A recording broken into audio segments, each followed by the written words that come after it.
Hermanos, vamos a entrar al libro 15, a Marcos 15, el versículo 16 al 32. Versículo 16 al 32. Marcos 15, 16 al 32. Quisiera compartir con ustedes este mensaje titulado El marco de humillación de un rey crucificado. El marco, y por marco me refiero a esos marcos de pinturas que tenemos colgados en nuestras casas. El marco de humillación de un rey crucificado. Vamos a ir a través de los versículos 16 al 32. Comenzando primero con el 16 al 21, vamos a ver la imitación burlesca de la tropa. Y eso es algo que vimos en más detalle, con más detenimiento la semana pasada, pero hoy vamos a tomar otro giro y ahorita les voy a explicar. Luego nos vamos a brincar al final de esta sección, viendo los versículos 29 al 32, porque creo que el 16 al 21 y del 29 al 32 es el marco que Marcos está utilizando para enfocarse en los versículos 22 al 28. Entonces, en el versículo 29 al 32 vamos a ver la humillación e insultos de los otros. Y finalmente nos vamos a enfocar en los versículos 22 al 28 con el cuadro más sangriento, pero a la vez el cuadro más bello que podemos tener. Oremos. Amado Dios, te damos a ti gracias porque eres bueno y maravilloso. Porque en tu bondad y en tu maravillosa bondad, Señor, tú permites este tiempo para que tu iglesia, es tu iglesia, Señor, se reúna en este momento a estudiar tu palabra, a escuchar este mensaje, Señor, que no viene de mí, sino que viene de ti, Señor, porque es tu palabra. Te pedimos, Señor, que tú obres de una manera maravillosa, tocando los corazones, las mentes. Estimula, Señor, las mentes a pensar y que ese pensamiento, Señor, esa analización de sus mentes, Señor, desciendan a su corazón de una manera que captive, que mueva, que cambie las vidas de cada persona que está aquí, Señor, en este día. Pedimos, Señor, que tú seas glorificado y honrado, Señor, en todo lo que se va a hablar. Detén la palabra que venga de mí. Habla, Señor, tu palabra en esta mañana. Lo pedimos confiando que tú lo puedes hacer, y te pedimos esto para la edificación de tu iglesia y la gloria de tu Hijo. En el nombre de Jesús. Amén. No sé cuántos de ustedes alguna vez soñaron en tener diferentes vocaciones que hoy en día no la están ejerciendo. No sé si alguno en este lugar en alguna vez soñó en ser un pintor. Y no me refiero pintor a los que pintan casas, que es una carrera o un oficio encomiable que dejan cuartos y casas bellísimos cuando después lo pintan. Me refiero a un pintor de esos que pintan cuadros. No sé cuántos de ustedes alguna vez soñaron en ser un pintor. Honestamente, yo en algún momento de mi niñez pensé que a lo mejor yo podía ser un pintor, pero nunca se me dio, hermanos. Aunque sí puedo escribir un cuerpo completo de un ser humano, rayando una línea recta, agregándole un círculo arriba y cuatro líneas más para las extremidades. Eso es el nivel de mi habilidad para dibujar el cuerpo humano. Antonio S., un maestro, un pintor en sí, también maestro de dibujo, él dice que para formar un dibujo, un pintor sigue un proceso. De lo general, él se va a lo específico, observa y esquematiza formas básicas, define las composiciones, establece proporciones y volumen con luz y con sombra, delinea los contornos con líneas para profundidad y finalmente aplica color o texturas. Es todo un proceso por la cual cada persona que dibuja un cuadro se mete. Es un proceso lento, un proceso cuidadoso, un proceso calculado. Y este mismo proceso es el proceso que Leonardo da Vinci una vez usó, no solamente una vez, él dibujó muchos cuadros, pero una pintura específica, hermanos. En el siglo XV, Leonardo da Vinci dibujó una pintura titulada Salvator Mundi, el Salvador del mundo. Es un dibujo, hermanos, que en el 2017 se vendió por 450 millones de dólares, más de 450 millones de dólares. Hasta el momento ha sido la pintura más cara, la que se ha vendido por más dinero. Posiblemente a Leonardo le tomó muchos años pintar esta obra. Hoy veremos, hermanos, al pintor Marcos agarrar su pincel y formar un cuadro en el que nos enfocará la obra de Jesús. Una obra de redención que fue el plan eterno de Dios. No una obra que se trajo a la mente y se planeó en el siglo XV, sino algo que fue planeado desde la eternidad pasada. No es un dibujo dibujado por un ser humano, un pintor que por muy grande haya sido Leonardo da Vinci, no fue un humano, sino que fue un cuadro que fue pintado por Dios. No de un costo de 450 millones de dólares, sino de un valor incalculable. Hoy en día veremos este cuadro y comenzaremos leyendo Marcos 16 al 21, la imitación burlesca de la tropa. Marcos 15, 16 al 21 dice: entonces los soldados llevaron a Jesús dentro del palacio, es decir, al pretorio, y convocaron a toda la tropa romana. Lo vistieron de púrpura y después de tejer una corona de espinas se la pusieron y comenzaron a gritar: salve, rey de los judíos. Le golpearon la cabeza con una caña y le escupían, y poniéndose de rodillas le hacían reverencias. Después de haberse burlado de Jesús, le quitaron el manto de púrpura, le pusieron sus ropas y lo sacaron para que fuera crucificado. Después ahí el versículo 21 nos dice que obligaron a un tal Simón de Cirene, que venía del campo, a que ayudara a llevar la cruz. Este era padre de Alejandro y Rufo. La semana pasada vimos con más detenimiento este pasaje. Hoy en día no vamos a detener tanto en él, en esos versículos. En la semana pasada vimos y examinamos la trama narrativa que estos versículos encierran en sí.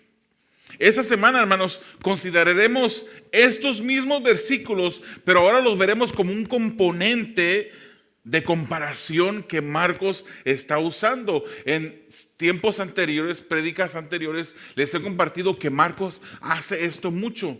Él usa una estructura de escritura llamada la comparación paradigmática.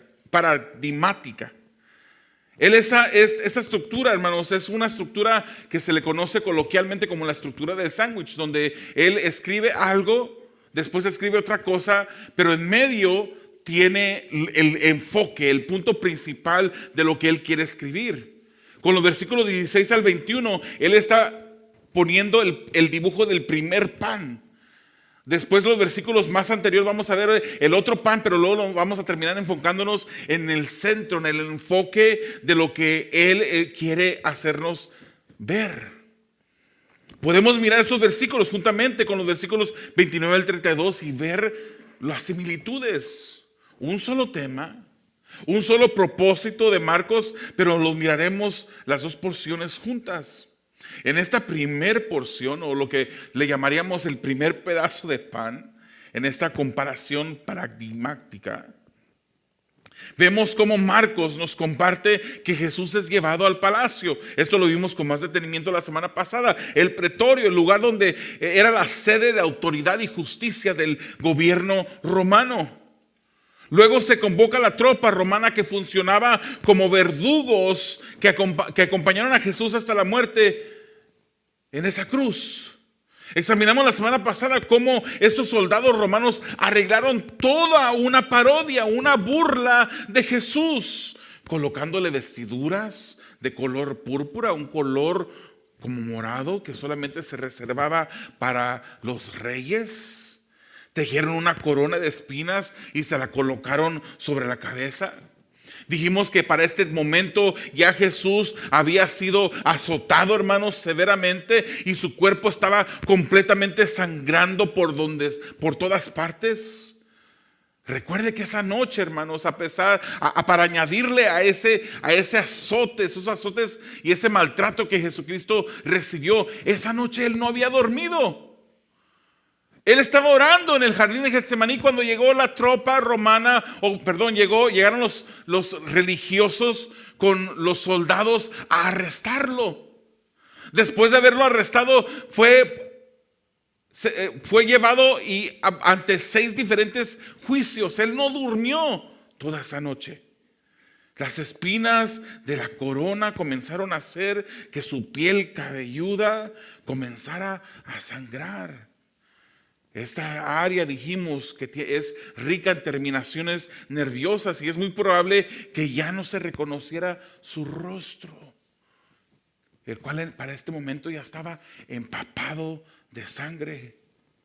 Pero la burla continuaba. Cuando saludaban sarcásticamente estos soldados a Jesús con un saludo respetuoso, entre comillas, llamándolo Rey de los Judíos. Y sí que era, hermanos, el Rey de los Judíos. Y no solamente el Rey de los Judíos, sino el Rey del universo.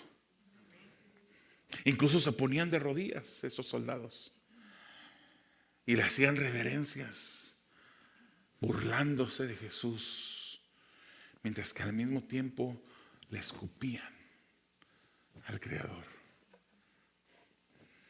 El dolor y desprecios, hermanos, se intensificaron cuando golpeaban su cabeza con una caña. Imagínese usted, ya una corona de espinas sobre su cabeza, espinas afiladas. No crea que son esas espinitas, son unas astillitas que a veces cuando trabajamos con madera, por aquí hay algún hermano ha de saber cómo se siente eso, trabajar con madera y astillarse un poquito, y de repente anda uno con unas pinzas tratando de buscar esa astillita porque le molesta. Pero es no más que eso, una molestia, y queremos quitarnos esa astillita. Esas eran espinas puntiagudas, largas, se cree de una especie de planta que había en aquel entonces, que habían usado los soldados para enredar y crear esta espina, esta corona. Mientras que le daban golpes, esas espinas actuaban como clavos y esa caña como un martillo que movía esas espinas más y más profundas. Luego fue sacado para ser crucificado. La semana pasada dijimos, ¿por qué hizo esto Jesús? ¿Por qué hizo esto el Señor? ¿Por qué se ofreció como un objeto de burla de esta manera? Hermanos, recordemos que Cristo sufrió la burla que nos tocaba a nosotros sufrir. Éramos nosotros los que merecíamos recibir esa burla y ese desprecio, pero Él lo sufrió por nosotros. Él se entregó en manos de esos verdugos que debieron de habernos hecho a nosotros todos esos tipos de vergüenza y de humillación que le hicieron a Él. Ahora nos adelantamos, hermanos, unos versículos más. Vamos a brincarnos la próxima sección para terminar de visualizar el marco que el escritor presenta para dar enfoque al punto principal después. Vayamos a los versículos 29 al 32. Ya Jesús está en la cruz colgado y vemos la humillación y los insultos de los otros. Marcos 15, 29 al 32 dice: los que pasaban lo injuriaban, meneando la cabeza y diciendo: va, tú que destruyes el templo y en 3 días lo reedificas, sálvate a ti mismo, descendiendo de la cruz. De igual manera también los principales sacerdotes junto con los escribas, burlándose de él entre ellos, decían: a otro salvó, él mismo no se puede salvar. Que este Cristo, el Rey de Israel, descienda ahora de la cruz para que veamos y creamos. Y los que estaban crucificados con él también lo insultaban. Cuando Jesús ya estaba colgado en la cruz, hermanos, incrementó la burla, continuó la burla, y a esta burla se le añadió aún más humillación. En una ocasión, hermanos, los líderes religiosos le pidieron señal a Jesús para creer en él, y Jesús no les quiso dar señal. Más bien Jesús les respondió: destruyan este templo. Esa era la única señal que les iba a dar, la señal de Jonás. Les dijo: destruyan este templo y en 3 días lo levantaré. Esas palabras a los religiosos les sorprendió grandemente, hermanos. Era asombroso para los judíos escuchar que Jesús dijera: en 3 días destruyan este templo y en 3 días lo reedifico. Destruyen ese templo y en 3 días lo reedifico. Hermanos, el templo había durado décadas para ser construido, para ser reedificado, después de que el ejército babilónico vino a Jerusalén y se llevó al pueblo cautivo. Destruyeron el templo. Después fue reedificado en décadas. Tomó décadas. Aparte que Herodes el Grande después vino y expandió y embelleció esta propiedad, y le tomó 46 años hacerlo. Al escuchar a Jesús decir: destruye este templo y en 3 días yo lo levantaré, ellos decían: ¿cómo es posible que pueda este hombre destruir levantar este templo en 3 días si es destruido? Es imposible. Pero Juan aclara en el capítulo 2, versículo 21, que él hablaba, dice allí, pero él hablaba del templo de su cuerpo. Él hablaba del templo de su cuerpo.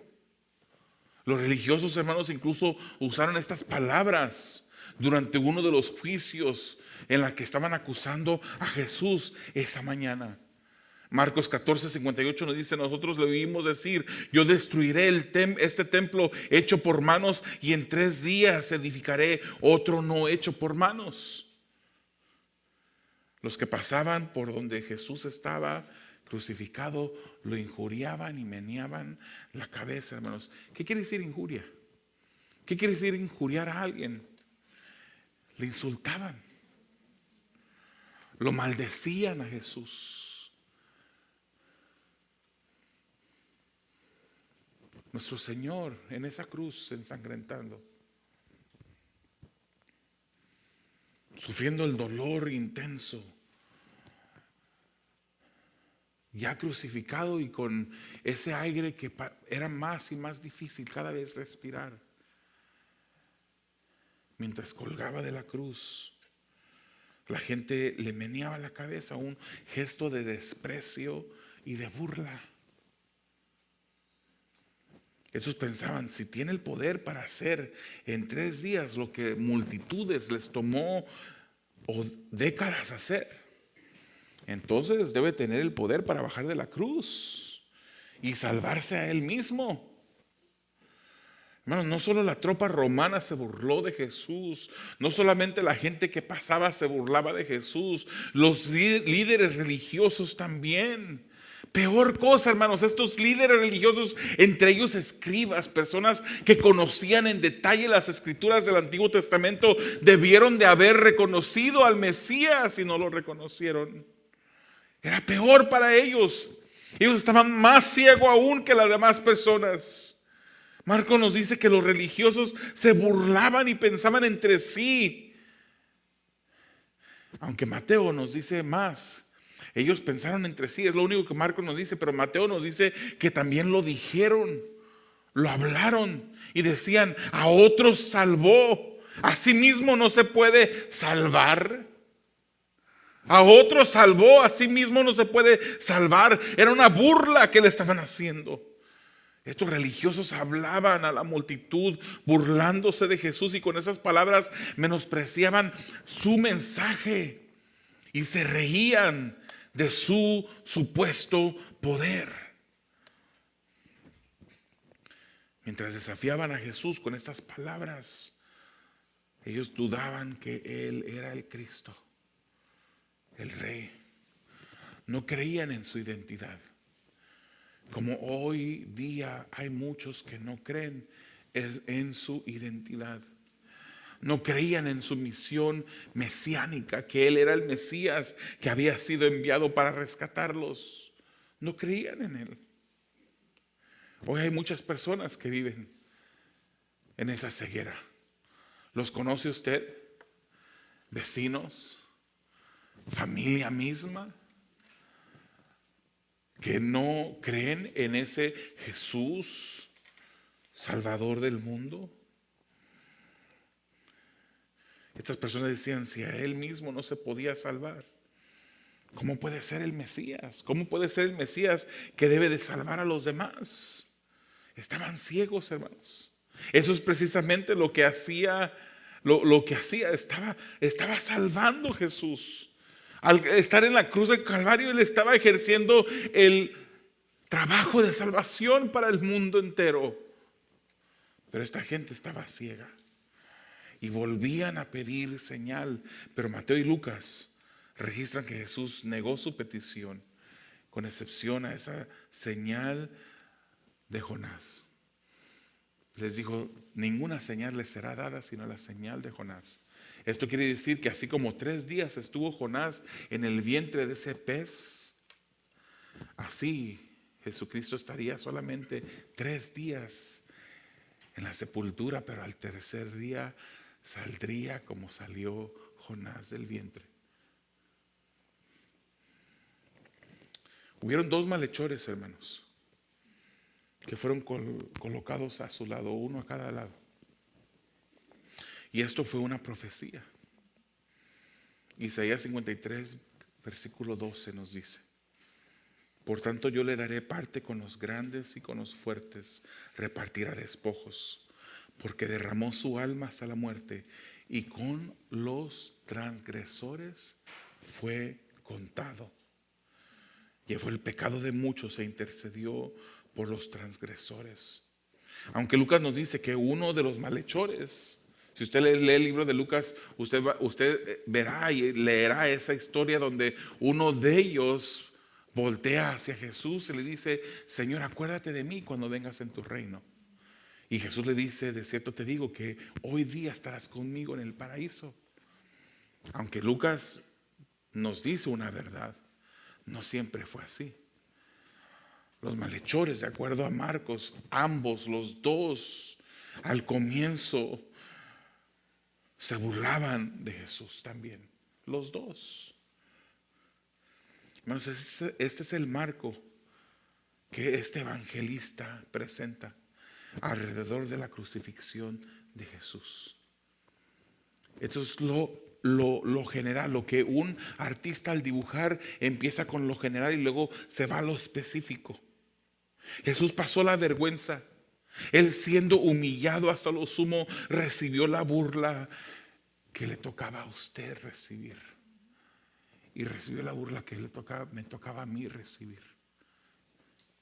Cristo no merecía la burla.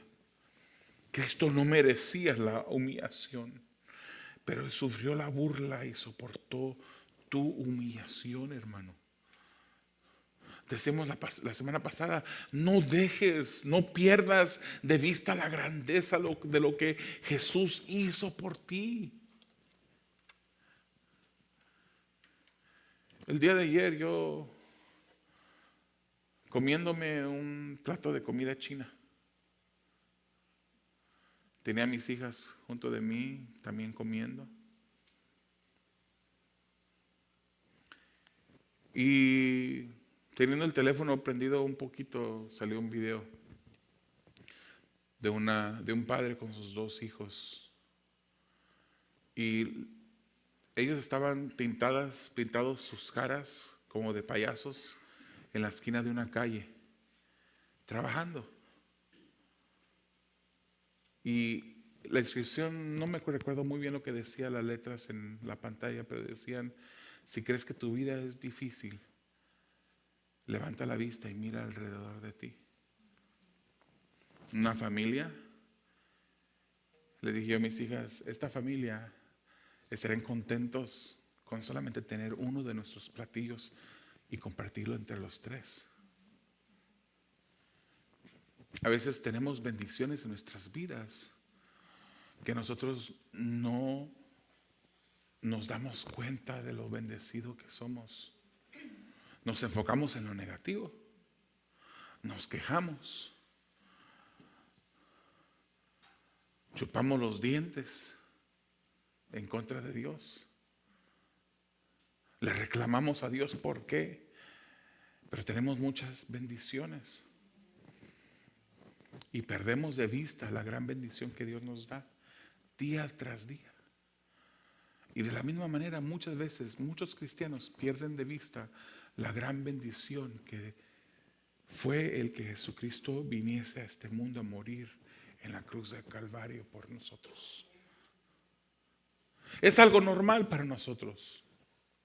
Es lo típico del día, saber que Jesús murió en la cruz del Calvario. Ok, ¿qué más me puedes decir? Hemos perdido el asombro de nuestro Señor Jesucristo. ¿Sabe cómo se nota que hemos perdido el asombro? Porque no vivimos para Él como debemos de vivir para Él. Porque nos enfocamos en nuestras necesidades y en nuestros quehaceres, en los planes que nosotros queremos para nosotros mismos. Nunca le preguntamos a Dios en oración: Señor, ¿qué es lo que tú quieres para mí? Señor, ¿en qué dirección tú quieres que yo vaya? Y cuando le preguntamos, en realidad no le estamos preguntando, sino que estamos ya con una mentalidad ya predeterminada y solamente queremos obligar a Dios a que apruebe nuestros planes. No perdamos, hermanos, de vista la grandeza de lo que Jesucristo hizo por nosotros. Miremos ahora el detalle del cuadro, del marco que Marcos nos está presentando. Vayamos al cuadro más sangriento y bello. Versículos 22 al 28 dice: lo llevaron al lugar llamado Gólgota, que traducido significa lugar de la calavera. Trataron de dar a Jesús vino mezclado con mirra, pero él no lo tomó. Cuando lo crucificaron, se repartieron sus vestidos, echando suerte sobre ellos para decidir lo que cada uno tomaría. Era la hora tercera cuando lo crucificaron. La inscripción de la acusación contra él decía: el rey de los judíos. Crucificaron con él a 2 ladrones, uno a su derecha y el otro a su izquierda. Y se cumplió la escritura que dice: y con los transgresores fue contado. Ese versículo ya lo leímos, el versículo 12 de Isaías 53.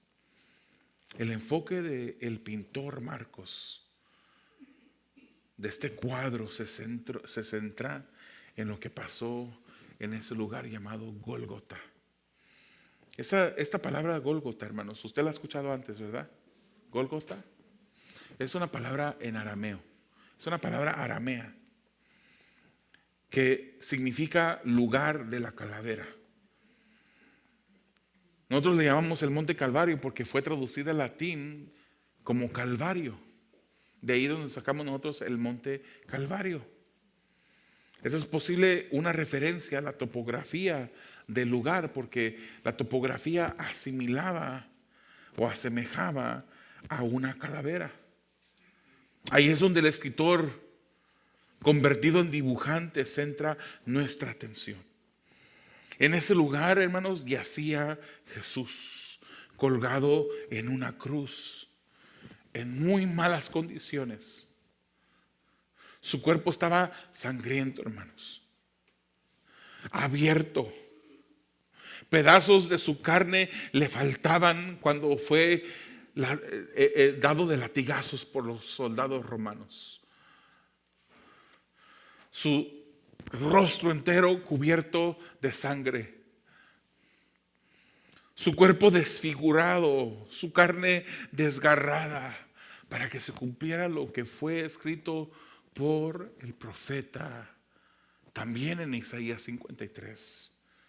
Versículo 3, dice, fue despreciado y desechado de los hombres, varón de dolores y experimentado en aflicción.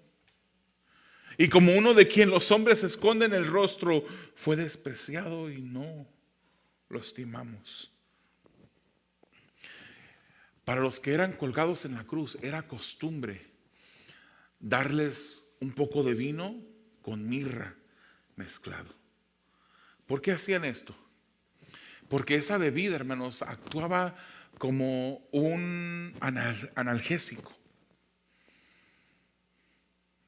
que hacía del dolor que pasaban estas personas en la cruz un tiempo más soportable que podían soportar.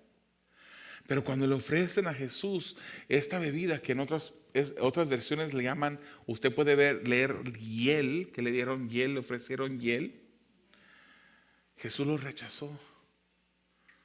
Él escogió, hermanos, sentir a plenitud el castigo que merecíamos nosotros.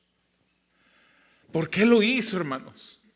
Intelectualmente hablando, nosotros podemos saber, sí, eso pasó, lo aceptamos intelectualmente como una realidad, pero en realidad no comprendemos la grandeza de lo que Dios hizo por nosotros. Nunca podremos, pero es nuestro deseo, hermanos, debería ser nuestro deseo pedirle al Señor, Señor, hazme comprender mejor cada vez. Hazme vivir, Señor, de una manera que pueda honrarte mejor cada vez. Pues lo que tú hiciste, lo que hiciste por mí no fue cualquier cosa. Se debían de cumplir las escrituras, hermanos. Este cuadro de la cruz, hermanos, fue revelado por el Espíritu de Dios al rey David, el salmista, en el Salmo 22, 800 años antes. Dígame que Dios no existe. Dígame usted que la Biblia fue escrita por simples hombres, que no fue inspirado por Dios. Léase el Salmo 22. El Salmo 22, 800 años antes de la crucifixión de Jesús, nos da un cuadro detallado. Un cuadro con los detalles específicos de lo que Jesús pasaría en la cruz del Calvario. Sus vestidos fueron repartidos, hermanos, entre los soldados que lo crucificaron. Salmo 22, versículo 18 dicen, se reparten entre sí mis vestidos y sobre mi ropa echan suertes. Eso fue lo que sucedió. Eso fue, hermanos. ¿Sabe usted que había una túnica interior que Jesús usaba? Era una túnica, una prenda valiosa. ¿Por qué? Porque era tejida de una sola pieza sin costura.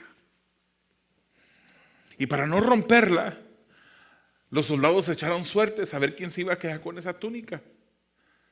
Pero también había una vestidura exterior, la cual rompieron y dividieron y echaron suertes para determinar quién se iba a quedar con qué. Y usted puede leer más detalles en el capítulo 19 de Juan. Dice Marcos que era ya la hora tercera. Recuerden, hermanos, que en aquel tiempo las horas las horas del día se contaban comenzando a las 6 de la mañana. O sea que la hora tercera ya para este tiempo eran las 9 de la mañana cuando Jesús fue crucificado. Y la acusación que le pusieron en la cruz, la inscripción, decía que él estaba muriendo porque era el rey de los judíos. Esto tenía implicaciones políticas, hermanos. Si él decía que era el rey, incluso vemos en las escrituras que Pilato le pregunta: ¿eres tú el rey el rey de los judíos? Esa era la inscripción. Si él decía: sí, soy el rey de los judíos, esto podía verse como un desafío a la autoridad del César en el Imperio Romano. Y los líderes religiosos, especialmente los escribas, debieron de verlo reconocido, pero eran incrédulos, permanecieron ciegos, aunque conocían las escrituras. Cuando vieron a Jesús entrar una semana antes o unos días antes a Jerusalén en ese pollino, en ese burrito, ellos debieron de verse recordado lo que Zacarías 9:9 dice: regocíjate sobremanera, hija de Sión, da voces de júbilo, hija de Jerusalén. Mira, tu rey viene a ti, justo y dotado de salvación, humilde, montado en un asno, en un pollino, hija de asna. Pero ellos seguían ciegos, incrédulos. ¿Cuántas personas, incluso estando sentados en un lugar como este el día de hoy, posiblemente aquí mismo, siguen ciegos, sin ver? Pensando que por traer una Biblia, por tener diferentes versiones de Biblias en la casa, por conocer versículos de memoria, que con eso ya tienes la salvación. La pregunta es: ¿qué efecto ha hecho ese conocimiento en tu vida? Al final vienes a ser como uno de los ateos. Los mismos ateos, hay ateos que reconocen la historicidad de Jesucristo, del hombre, y leen en los anales de la historia y ven que es verdad, hubo uno llamado Jesús que vino. ¿Eres tú uno de esos? Tú dirás: no, yo no. Pero ¿cómo ha cambiado tu vida? ¿Cómo es tu vida diferente? ¿Te estás examinando? Así como te miras en el espejo y miras que la línea de tu cabello se va retrocediendo, que este año tienes más canas, la arruguita que tenías, que se empezaba a mirar, ahora está un poquito más larga. Y así como te examinas en un espejo, y hay hermanas que tienen hasta espejos con magnificados y con luz. Suena gracioso, hermanos, pero de la misma manera debemos de examinar nuestro interior. Debemos de agarrar el espejo de las Escrituras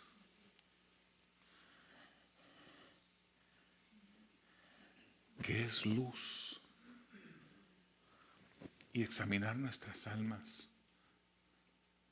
examinar nuestras vidas y ver si en verdad hay cambio, si en verdad hay fruto del Espíritu en mi vida,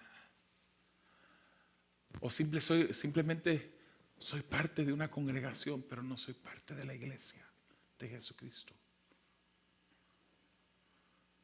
Examina tu vida, hermano. Quizás amigo te diría: examina tu vida. Debemos nosotros de vivir cada vez más agradecidos por lo que Dios hizo por nosotros a través de este sacrificio. Nosotros merecíamos la burla, no Él, pero Él la sufrió por nosotros. Nosotros éramos dignos de humillación, pero Cristo la soportó en nuestro lugar. Nosotros merecíamos ser crucificados, pero Él fue nuestro sustituto en esa cruz. Él sufrió el castigo que nos tocaba a nosotros morir. ¿Y sabe qué hubiera pasado si nosotros hubiéramos muerto por nuestros propios pecados? Después de morir en esa cruz, nos hubieran enterrado y nuestra alma hubiera sido enviada al infierno. Porque nuestro sacrificio propio no hubiese sido aceptado delante de Dios, por cuanto todos hemos pecado. Se necesitaba de un ser perfecto como Jesús, de un ser como Él que muriese en la cruz en aquel momento para darnos vida a cada uno de nosotros. Hermanos, Jesús sufrió una muerte vergonzosa y soportó hasta el fin por nuestro bien. El dibujo que nos presenta es sangriento, hermanos, pero es un dibujo bello. Es un dibujo bello, sangriento, teñido de rojo, pero un rojo bello de la sangre de Jesucristo, que fue derramada para nuestro bien. Primera de Pedro 3:18 dice: porque también Cristo murió por los pecados una sola vez, el justo por los injustos, para llevarnos a Dios, muerto en la carne, pero vivificado en el Espíritu.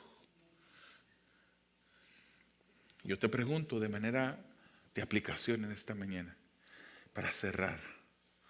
Yo te quiero invitar que cierres tus ojos y inclines tu rostro mientras que piensas y examinas lo que quiero dejarte como una aplicación. Hermano, cristiano, no dejes de vivir agradecido por lo que Cristo hizo por ti. No perdamos de vista la grandeza del sacrificio de nuestro Salvador. ¿Quién más ha escogido pasar burla por ti? ¿Quién más ha escogido ser humillado y crucificado por ti? ¿Quién lo hizo sino Jesucristo? Romanos 5:8 te recuerdo que dice: pero Dios demuestra su amor para con nosotros en que, siendo aún pecadores, Cristo murió por nosotros. Cristo murió por ti.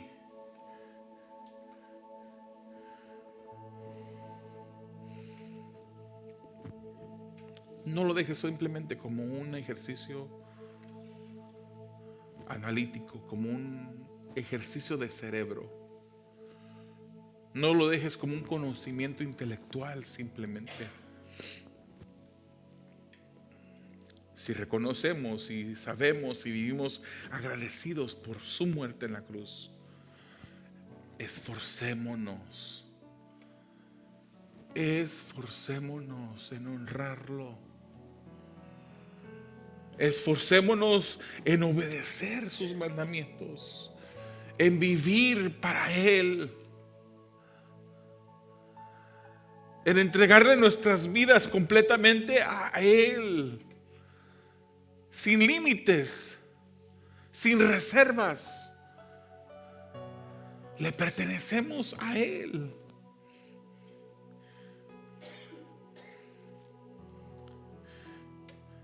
Dice las Escrituras: por tanto, de la manera que recibieron a Cristo, Jesús el Señor, así anden en Él. Firmemente, dice las Escrituras, arraigados y edificados en Él y confirmados en su fe, tal como fueron instruidos, rebosando de gratitud.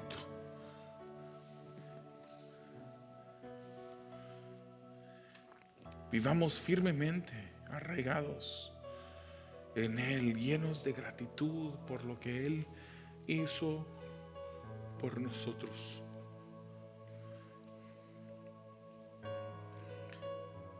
Sigue meditando ahí, querido hermano, en lo que Jesús hizo en tu vida. Sigue allí en meditación pidiéndole a Dios que te ayude a honrarlo de una mejor manera.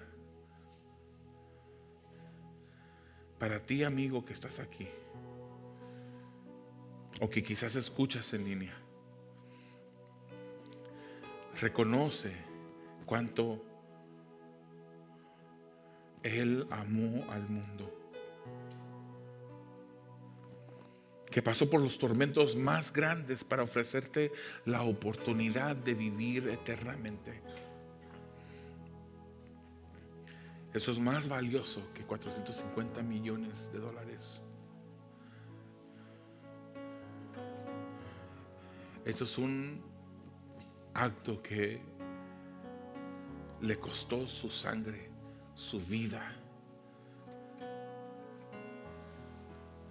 Y sí dice las Escrituras, porque de tal manera amó Dios al mundo, que dio a su Hijo, para que todo aquel que en Él cree no se pierda, mas tenga vida eterna. Su Hijo unigénito lo dio. Y el próximo versículo, amigo, dice: porque Dios no envió a su Hijo al mundo para juzgar al mundo, sino para que el mundo sea salvo por Él. Por Jesús tú puedes obtener tu salvación, y es solamente por medio de Jesús. Pero quiero decirte una cosa: si tú le rechazas a Él, por el momento tu vida va a seguir normal, pero un día te enfrentarás delante del gran trono de Dios. Y no será bonita el resultado. El cuadro que tú verás en aquel momento será un cuadro de condenación por haber rechazado al Hijo de Dios.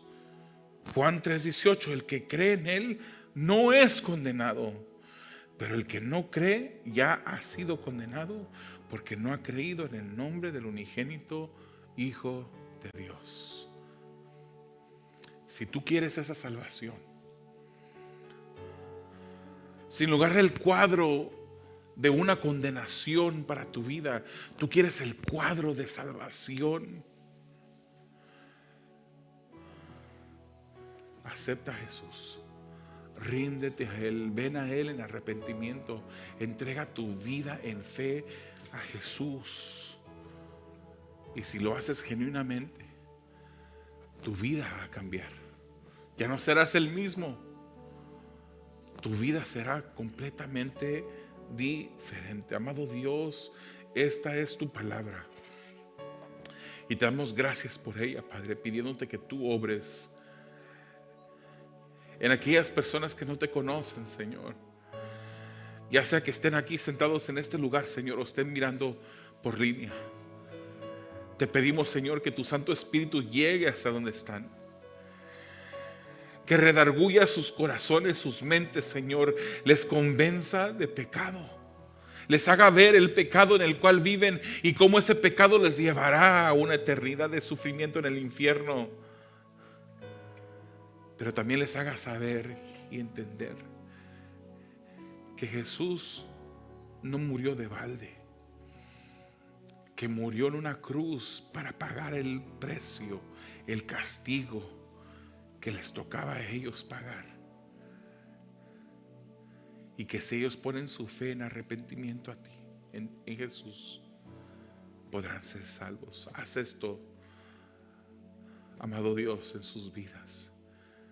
Da vida donde hay muerte. Te lo pedimos, Señor.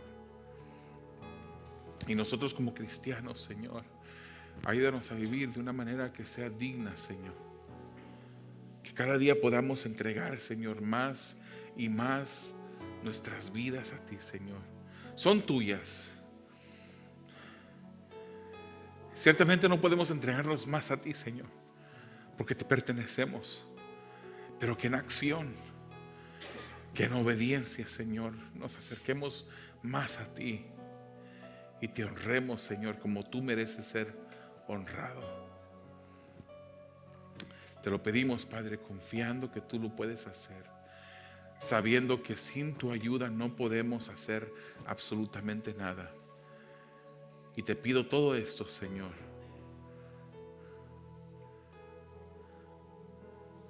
por los méritos de Cristo, en el poder de tu Santo Espíritu,